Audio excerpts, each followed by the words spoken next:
नमस्कार, स्वागत है आपका अपने YouTube channel MPS coaching classes पर।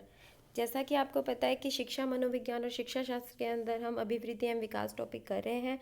इससे पहले हम शैशवावस्था और बाल्यावस्था कर चुके हैं और इनके लिंक आपको डिस्क्रिप्शन में मिल जाएंगे। ये वीडियोज़ आप ज़रूर देखें और जिन्होंने अभी तक चैनल को सब्सक्राइब नहीं किया है वो चैनल को सब्सक्राइब ज़रूर कर लें, लाइक करें वीडियोस को, चैनल को शेयर करें, जिससे कि सब ये जो जितनी भी वीडियोस हैं ये आपके सिलेबस के अकॉर्डिंग बनाई जा रही हैं वो आपके फ्रेंड्स तक पहुँचें और वो उन्हें देख सकें और अपनी रीट की या अन्य किसी भी प्रतियोगी परीक्षा की जिसके अंदर ये शिक्षा मनोविज्ञान जो टॉपिक आता है उसको लाभ मिल सके। तो आज हम अपना टॉपिक करेंगे अभिवृद्धि एवं विकास के अगला किशोरावस्था। आप वीडियो को पूरा ज़रूर देखें और अपने नोट्स ज़रूर बनाएं और कमेंट ज़रूर करें कि आपको वीडियो कैसी लगी। चलिए स्टार्ट करते हैं। किशोरावस्था, बालक की शारीरिक वृद्धि या विकास। किशोरावस्था को अंग्रेजी में एडोलेसेंस कहते हैं। एडोलेसेंस की उत्पत्ति लैटिन भाषा के एडोलसियर से हुई है, जिसका शाब्दिक अर्थ है परिपक्वता की ओर बढ़ना, टू ग्रो टू मैच्योरिटी। अतः किशोरावस्था मानव जीवन के विकास की वह अवस्था है जिसके माध्यम से बालक परिपक्व अवस्था की ओर बढ़ता है। किशोरावस्था को बाल्यावस्था व प्रौढ़ावस्था के बीच वय संधि, परिवर्तन काल और संक्रमण काल भी कहा जाता है। परंपरागत दृष्टिकोण में किशोरावस्था का समय 12 से 18 वर्ष तक माना जाता है। किशोरावस्था को दो भागों में बांटा गया है, पूर्व किशोरावस्था और उत्तर किशोरावस्था। पूर्व किशोरावस्था 12 से 15 वर्ष तक और उत्तर किशोरावस्था 15 से 18 वर्ष तक है। आधुनिक दृष्टिकोण स्टैनले हॉल जो है उनके अनुसार किशोरावस्था 13 से 19 वर्ष तक है। ये स्टैनले हॉल मानते हैं कि किशोरावस्था जो है 13 से 19 वर्ष तक होती है। अतः इसे टीन एज भी कहते हैं क्योंकि 13, 14, 15, 16, 17, 18, 19 इसलिए इसे टीन एज भी कहा जाता है। कॉलसेनिक ने किशोरावस्था की आयु 21 वर्ष तक मानी है। अब हम देखेंगे अन्य नाम। जीवन में सुंदरता की अवस्था, जो किशोरावस्था है इसके अन्य नाम है। किस तरह से हम किशोरावस्था को अलग अलग विद्वानों ने जिस तरह से उनकी परिभाषाएं आई हैं उसके आधार पर किशोरावस्था के अलग अलग नामों को बताया गया है। तो जीवन में सुंदरता की अवस्था, जीवन का वसंत काल, जीवन का सबसे कठिन काल, जीवन का स्वर्णिम काल, पहचान की अवस्था, रोजगार चुनने की अवस्था, सर्वांगीण विकास का काल, आंधी तूफान की अवस्था, द्रुत एवं तीव्र गति की अवस्था, उलझनों की अवस्था, शैशवावस्था का पुनरावर्तन। शैशवावस्था का पुनरावर्तन कौन कहता है? रॉस। महत्वपूर्ण परिभाषाएं देखेंगे अब। स्टैनले हॉल की क्या परिभाषा है? किशोरावस्था संघर्ष, तनाव और तूफान की अवस्था है। स्टैनले हॉल की एक अन्य परिभाषा, किशोरावस्था एक नया जीवन है क्योंकि इसमें व्यक्ति अपने विकास के सर्वोत्तम लक्ष्यों को प्राप्त करता है। बिग्गे एम हंट, बहुत ही इंपॉर्टेंट परिभाषा है इनकी स्टैनले हॉल के बाद। किशोरावस्था की विशेषताओं को सर्वोत्तम रूप से व्यक्त करने वाला एक शब्द है परिवर्तन। कैसा परिवर्तन? शारीरिक, सामाजिक और मनोवैज्ञानिक।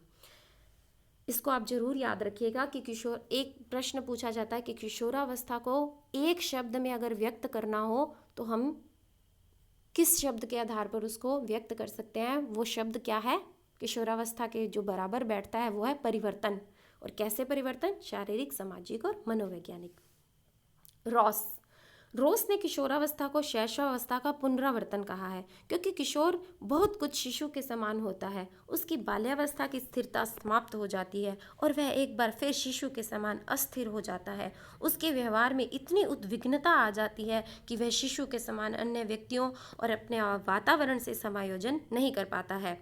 इनकी जो मुख्य परिभाषा की लाइनें हैं जिस तरह से इन्होंने बोला है, शिशु के समान किशोर को अपने वातावरण से समायोजन करने का कार्य फिर आरंभ करना पड़ता है। ये कौन कहता है?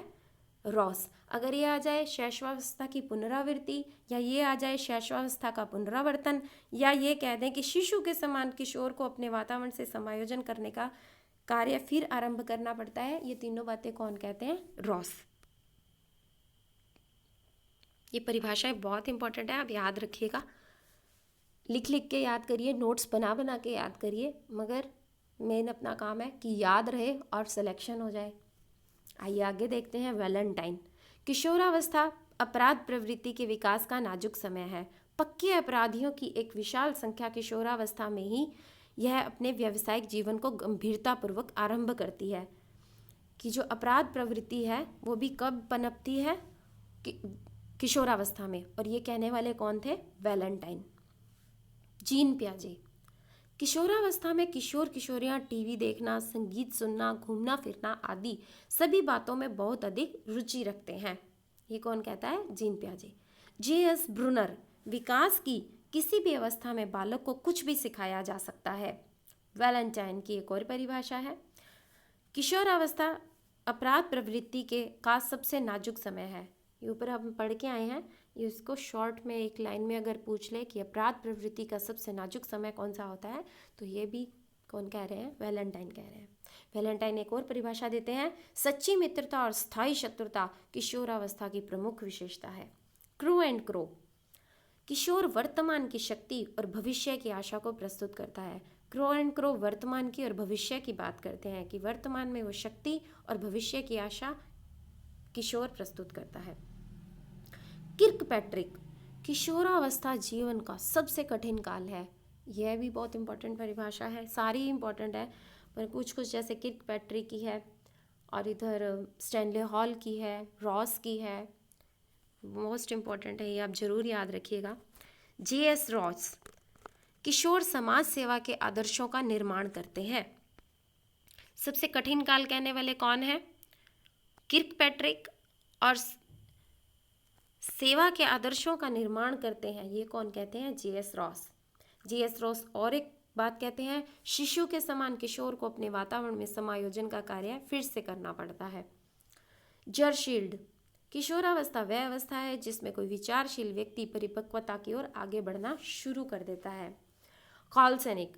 किशोर प्रौढ़ों को अपने मार्ग में बाधा समझते हैं क्योंकि वे उन्हें स्वतंत्रता प्राप्त करने से रोकते हैं। जैसे सैनिक बाधा बनाते हैं दुश्मनों के आगे, उसी तरह से कॉलसैनिक कहने वाले हैं कि किशोर प्रौढ़ों को अपने मार्ग में बाधा समझते हैं क्योंकि वे उन्हें स्वतंत्रता प्राप्त करने से रोकते हैं। कॉलसैनिक एक और परिभाषा देते हैं। किशोरावस्था में किशोर किशोरियां अपनी सुंदरता का बहुत अधिक ध्यान रखते हैं। ये हुई हमारी परिभाषाएं महत्वपूर्ण। अब आगे देखेंगे विशेषताएं किशोरावस्था की। चहुमुखी विकास अर्थात शारीरिक, मानसिक, सामाजिक में संवेगात्मक विकास। कैसा विकास होता है? शारीरिक, मानसिक, सामाजिक और संवेगात्मक विकास। चहुमुखी विकास होता है। शारीरिक परिवर्तन सबसे तेज गति से होता है। संवेगात्मक परिवर्तन सबसे तेज गति से होता है। बुद्धि का अधिकतम विकास अर्थात तर्क वितर्क करना, चिंतन करना, कल्पना करना, निरीक्षण करना, समस्या समाधान करना आदि विशेषताएं किसकी हैं? किशोरावस्था की। बुद्धि का अधिकतम विकास हो जाता है। वैसे तो पहले भी बुद्धि बढ़ रही होती है मगर यहाँ आके वो परिपूर्णता ग्रहण कर रही होती है। फिफ्थ, नार्सिज्म की भावना का पूर्ण विकास।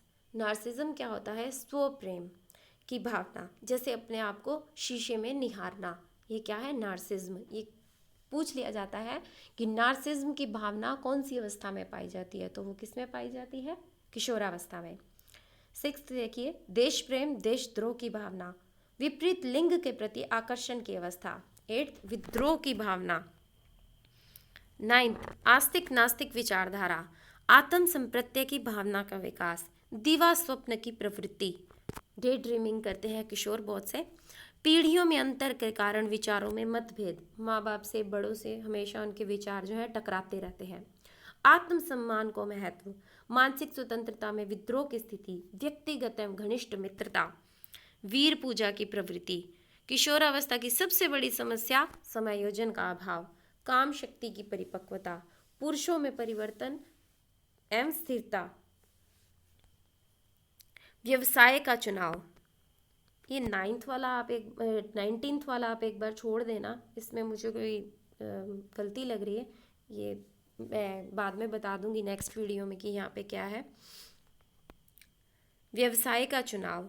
और एक इसके अंदर आता है कि समूह के अंदर जो है किशोर रहता है तो वो अपने समूह को भी बहुत ज़्यादा महत्व देते हैं।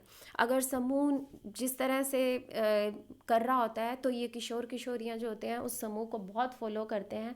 जिस तरह से वो कपड़े पहनते हैं, खाते हैं, पीते हैं, तो वो भी कहते हैं कि जैसा हमारा समूह कर रहा है वैसा ही हम करें। कई बार क्या होता है, घर की ऐसी स्थिति नहीं होती है कि हम उस प्रकार से कपड़े पहने या आचरण करें, मगर फिर भी कुछ किशोर जो हैं अपने घर पे दबाव डाल के या गलत रास्ते अपना के उन रास्तों पर चले जाते हैं और फिर उसके दुष्परिणाम भोगने पड़ते हैं। तो समूह की जो इनके अंदर बात होती है, भावना होती है, वो बहुत ज़्यादा होती है। तो किशोरावस्था की विशेषताएं जो मुख्य मुख्य ये हैं। विकास के प्रमुख सिद्धांत, किशोरावस्था के जो विकास के सिद्धांत हैं वो देखते हैं। आकस्मिक परिवर्तन का सिद्धांत, जिसको कहने वाले कौन है, स्टैनले हॉल। का क्रमिक परिवर्तन का सिद्धांत, जिसको देने वाले हैं थॉर्नडाइक, हॉलिंगबर्थ और किंग। आकस्मिक परिवर्तन का सिद्धांत है क्या, अब ये देखते हैं। इस सिद्धांत के समर्थक स्टैनले हॉल हैं। उन्होंने 1904 में अपनी एडोलसेंस नामक पुस्तक प्रकाशित की। उसमें लिखा कि किशोरावस्था में जो भी शारीरिक, मानसिक व संवेगात्मक परिवर्तन होते हैं वे अचानक और तेज गति से होते चले जाते हैं और इन परिवर्तनों का विकास की पूर्व अवस्था से कोई संबंध नहीं रहता। स्टैनले हॉल के अनुसार किशोर में जो शारीरिक, मानसिक और संवेगात्मक परिवर्तन होते हैं वे अकस्मात होते हैं। उनकी जो लाइन है बुक के अंदर, एडोलसेंस के अंदर, वो सीधी ये है, अकस्मात होते हैं। ये शब्द उन्होंने प्रयोग किया। कहने का उनका तात्पर्य ये है कि पिछला जो भी शैशवावस्था में या बाल्यावस्था में जो भी बच्चे ने सीखा, उससे किशोरावस्था के अंदर जो भी उस परिवर्तन आ रहे हैं, और शैशवावस्था और बाल्यावस्था में जो भी उसके परिवर्तन थे, चाहे शारीरिक थे, चाहे मानसिक थे या संवेगात्मक थे, उसका इस एज से, किशोरावस्था से कोई लेना देना नहीं होता। जो भी परिवर्तन आते हैं वो अकस्मात आते हैं, अचानक आते हैं। मगर इसके विपरीत जो थॉर्नडाइक, हॉलिंगबर्थ और किंग कहते हैं कि ये परिवर्तन क्रमिक परिवर्तन है। तो दूसरा जो सिद्धांत है वो क्रमिक परिवर्तन का सिद्धांत है, वो देखेंगे। किशोरावस्था में जो भी शारीरिक, मानसिक, संवेगात्मक परिवर्तन होते हैं वे निरंतर और क्रमशः होते हैं और इन परिवर्तनों का विकास की पूर्व अवस्था से सीधा संबंध होता है। स्टैनले हॉल तो कहते हैं कि कोई संबंध नहीं होता, वो अकस्मात होते हैं, और ये कहते हैं कि सीधा संबंध होता है पिछली अवस्थाओं से।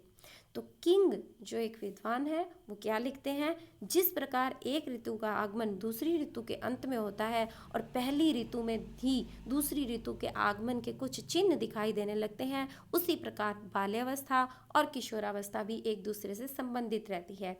अर्थात बाल्यावस्था के अंत में कुछ ऐसे शारीरिक परिवर्तन होते हैं जिन्हें किशोरावस्था के साथ जोड़ दिया जाता है।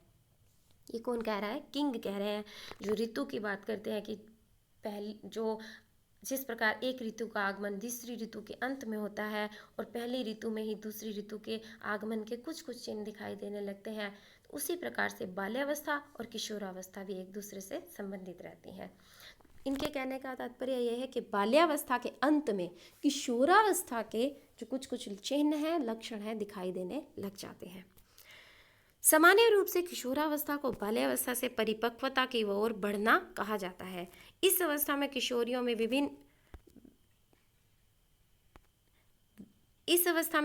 में विभिन्न प्रकार की मानसिक योग्यताओं का विकास होने लगता है। उनमें चिंतन, तर्क, निर्णय शक्ति बढ़ जाती है। अब हम देखेंगे कि इनके अंदर किस किस प्रकार के शारीरिक परिवर्तन आते हैं किशोरावस्था में। तो भार, किशोरावस्था में बालिकाओं की अपेक्षा बालकों का भार अधिक बढ़ता है।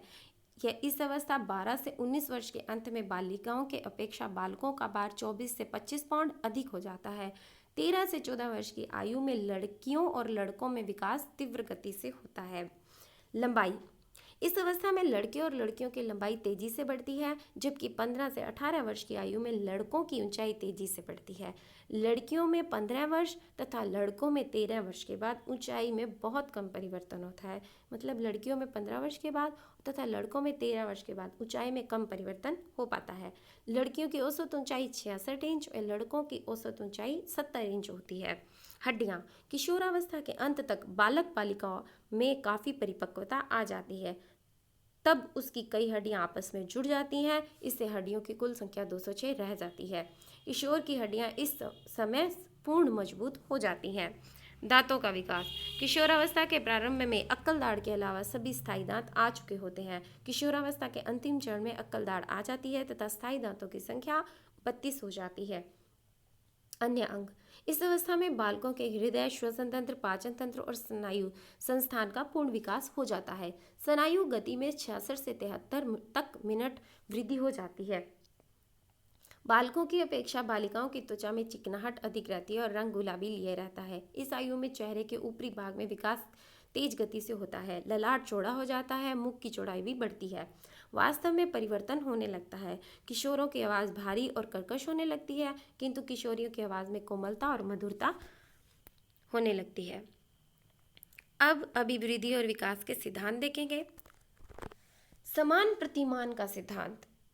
जो जीव जंतु जिस जाति वर्ग का होता है वह अपने ही जाति वर्ग के अन्य जीव जंतुओं के समान अभिवृद्धि विकास को प्राप्त करता है। जैसे मनुष्य का बच्चा मनुष्य की तरह, गाय का बच्चा गाय की तरह ही बढ़ता है। दिशा का सिद्धांत। इसके अंदर मस्तकोन्मुखी विकास। विकास की दिशा सिर से पैर की ओर होती है। केंद्र से सिरों की ओर विकास। इसमें केंद्र छाती, हृदय को माना जाता है। ऊपर की तरफ सिर और हाथ को माना जाता है तथा नीचे की तरफ सिरे पैर को माना जाता है। मतलब अगर आपके पास ये तथ्य में आए तो दिशा का सिद्धांत या कुछ भी किसी तरह से आए तो मस्तकोन्मुखी विकास होता है। विकास की दिशा सिर से पैर तक होती है। अगर कोई भी थोड़ी सी भी चेंजेस हो तो वो तथ्य अपना गलत हो जाएगा। दूसरा, केंद्र से सिरों की ओर विकास होता है। केंद्र हृदय को मान लेते हैं, छाती को मानते हैं और सिरे जो है हाथों को और पैरों को माना जाता है। नीचे की तरफ सिरे पैरों को माना जाता है। ठीक है। और आगे अंगों की गति का सिद्धांत। शरीर के कुछ अंग काफ़ी तेज गति से बढ़ते हैं, जैसे हाथ, पैर, सिर के बाल, नाखून आदि, तथा कुछ अंग बहुत धीमी गति से बढ़ते हैं, जैसे आँख, नाक, होंठ, गर्दन आदि।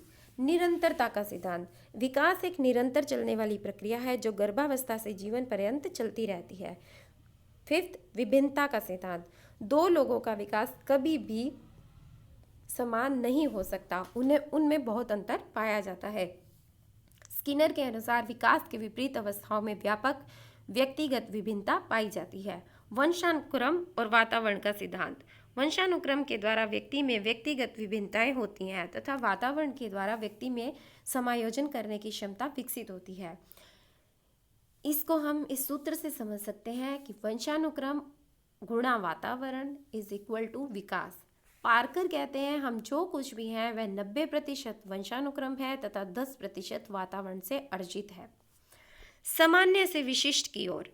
बालक के विकास के सभी पक्ष सामान्य से विशिष्ट की ओर बढ़ते हैं। सामान्य प्रतिक्रिया से शुरू होते हैं और यही सामान्य प्रतिक्रियाएं समय, परिस्थितियों और आवश्यकता के अनुसार विशिष्टता की श्रेणी में बदलती चली जाती हैं। हर लोग विकास के विभिन्न अवस्था में बालक की प्रतिक्रियाएं सामान्य से विशिष्ट की ओर आगे बढ़ती हैं। एकीकरण का सिद्धांत। कुप्पुस्वामी।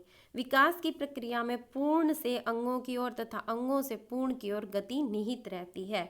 ये कौन कहते हैं? कुप्पुस्वामी। यहाँ आज हमने किशोरावस्था का जो एक है महत्वपूर्ण परिभाषाएं कर ली हैं, नाम कर लिए हैं, विशेषताएं, सिद्धांत और अभिवृद्धि और विकास के सिद्धांतों को हमने पढ़ लिया है। मैं आशा करती हूँ कि आप इसके नोट्स बनाएंगे, याद करेंगे और कोई प्रॉब्लम होगी तो आप कमेंट करके ज़रूर पूछेंगे। और इसके आगे का जो भाग है किशोरावस्था तो वो अपने नेक्स्ट वीडियो में करेंगे। तो आप वीडियो को लाइक और शेयर करना बिल्कुल ना भूलें, अपने फ्रेंड्स को भी बताएं। बहुत ही नॉलेजेबल वीडियोस हैं और आपकी जो प्रतियोगी परीक्षाओं में ये शिक्षा मनोविज्ञान का जो पार्ट रहता है उसको बहुत अच्छे से पढ़ाया जा रहा है। तो आप ज़रूर पढ़ें और मैं आपके उज्जवल भविष्य की कामना करती हूँ। Thank you so much.